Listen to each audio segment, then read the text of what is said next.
A Day Without Immigrants: Crime and Immigration in the United States.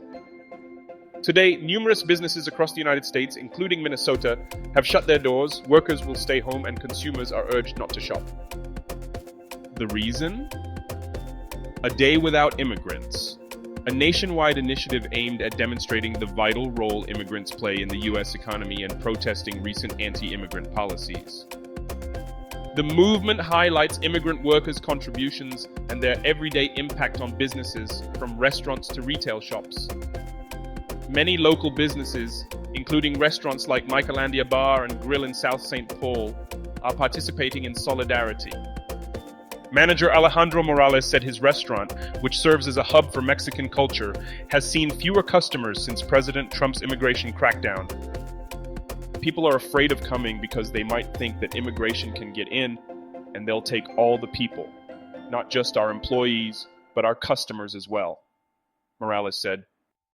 The decline in business has been significant, forcing the restaurant to reduce operating hours. Morales said that it's not only undocumented individuals avoiding going out, but also those with legal status who fear the increased risk of deportation. In response, Michaelandia will close its doors on Monday as part of the A Day Without Immigrants initiative. Morales sees it as a way to support the local Latin community, which has supported his business over the years. We all depend on everybody, he said. According to estimates from the Nonpartisan Center for Migration Studies of New York, around 8.3 million undocumented immigrants are employed in the U.S., making up more than 5% of the country's workforce. What is your thought about this protest and the role immigrants have played in the American society? However, as a crime channel, we want to analyze from the perspective of the crime rate of immigrants in the U.S. soil. Hello and welcome to my YouTube channel, True Crime Morals, your go-to source for gripping true crime stories, deep dives into unsolved mysteries, murder cases, chilling criminal investigations, and many other crime stories, giving valuable moral lessons on safety measures. Each week, we explore the dark and twisted world of real-life crimes, from notorious serial killers to cold cases that have haunted investigators for decades. With in-depth crime analysis, detailed timelines, and expert commentary, we bring you the facts behind the headlines. Ensure to hit the subscribe button and notification bell, share to stay updated with all our grueling true crime stories. Watch till the end, and remember to leave a comment on how we can improve and make this channel more gripping and interesting for you. Today we will listen and dissect this interesting topic on immigrants and crime rate in the United States. And we will begin with the brutal murders of Randy Nordman and Jill Sundberg, who were murdered by immigrants. On this fateful day in 2016, the wind howled through the empty fields of rural Missouri, rattling the windows of Randy's isolated farmhouse.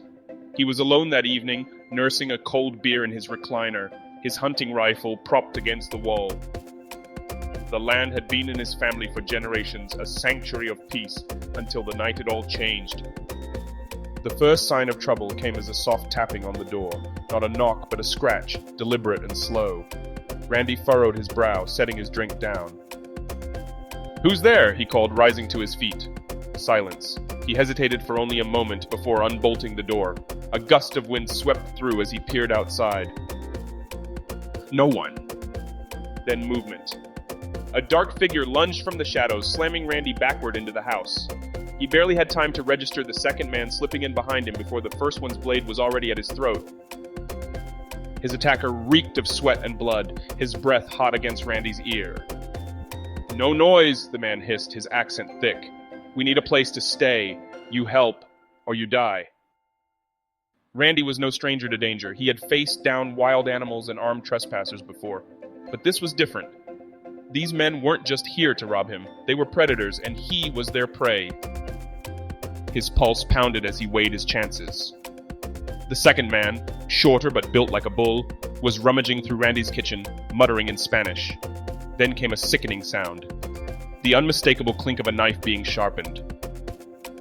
Randy made his move. With every ounce of strength, he swung his elbow back, striking his captor's ribs. The man grunted, loosening his grip just enough for Randy to lunge for his rifle. Too late. A flash of steel. A blinding pain tore through his side. He collapsed to the floor, blood gushing from the deep wound in his gut. He gasped, his vision blurring as the men loomed over him. The taller one grinned. "You fight like a dog," he sneered. "Now you die like one." The last thing Randy felt was the blade sawing through his flesh, his body going limp as darkness swallowed him whole. Hundreds of miles away, in the cold shadows of a Washington highway rest stop, Jill Sundberg's breath came fast and shallow. Her hands trembled as she fumbled for the door handle of her car. They had been lurking near the vending machines, eyes gleaming like wolves in the moonlight. When she refused to give them a cigarette, one of them spat at her feet. She had laughed it off, flipping them the bird as she walked away. Big mistake. Now they were here. "Hey, Bonita!" one of them cooed, stepping closer. He was tall, his jacket stained with something dark. His friend stood behind him, a sinister smirk curling his lips. Jill turned, her pulse hammering. She yanked open her car door, but a hand clamped down on her wrist, vice-like, cruel. She screamed. A hard fist crashed into her face, snapping her head back. Stars exploded in her vision as she was yanked out of the car and slammed onto the pavement. Her cries echoed in the night, swallowed by the empty highway. The blade came next. Cold steel pressed against her throat, then dragged downward, slicing her shirt open. Jill thrashed, but the men held her down, their laughter mixing with her sobs. The last thing Jill saw before the knife plunged into her chest was the stars overhead, silent, indifferent to her suffering. By the time her body was found, her fingers had been broken, her face unrecognizable. They had shot her execution style, leaving her slumped against the signpost, a sick, grinning message scrawled in blood on the pavement beneath her. "Welcome to America." The killers vanished into the night, slipping through the cracks of a system too broken to stop them. Immigration has been a significant and often controversial topic in the United States, particularly in discussions regarding crime and public safety. While the vast majority of immigrants, both legal and undocumented, do not commit violent crimes, there have been cases where crimes were committed by individuals with unlawful immigration status. This report provides an objective analysis of crime trends among immigrants, explores relevant policy considerations, and presents case studies of crimes committed by undocumented immigrants. Multiple studies have examined the relationship between immigration and crime. Research from the National Academy of Sciences, the Cato Institute, and the American Immigration Council indicates that immigrants, both legal and undocumented, generally commit crimes at lower rates than native-born Americans. A 2020 study by the Cato Institute found that undocumented immigrants were 47% less likely to be incarcerated than native-born citizens. The National Bureau of Economic Research, NBER, found that cities with high immigrant populations tend to have lower crime rates. The American Immigration Council reported that from 1980 to 2016, states with larger shares of undocumented immigrants had lower rates of violent crime. However, while statistics indicate that crime rates among immigrants are relatively low, there have been instances of violent crimes committed by undocumented individuals.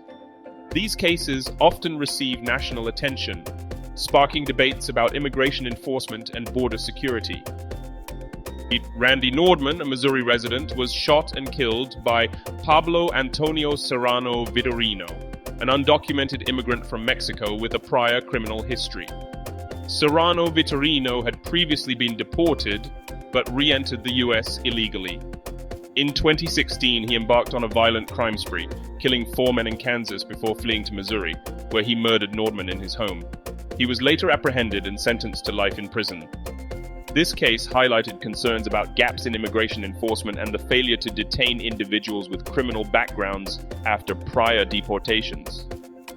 Jill Sundberg, a 31-year-old woman from Washington State, was brutally murdered by Gustavo Tapia Mendoza, an undocumented immigrant from Mexico with a history of prior arrests.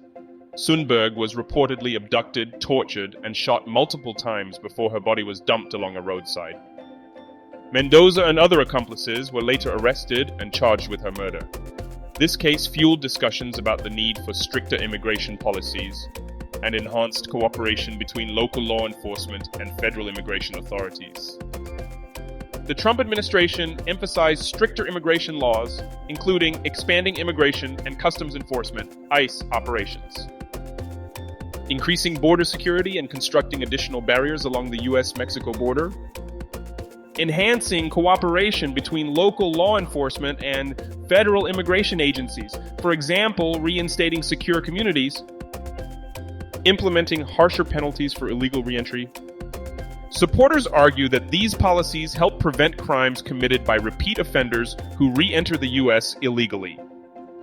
Critics, however, contend that such policies lead to racial profiling, deter undocumented individuals from reporting crimes, and divert resources from addressing crime among native-born citizens.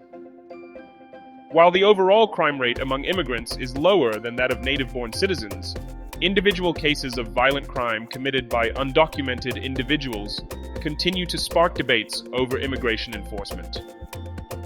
Policymakers must balance the need for national security with the rights of law-abiding immigrants, ensuring that enforcement measures do not unfairly target an entire population for the actions of a few.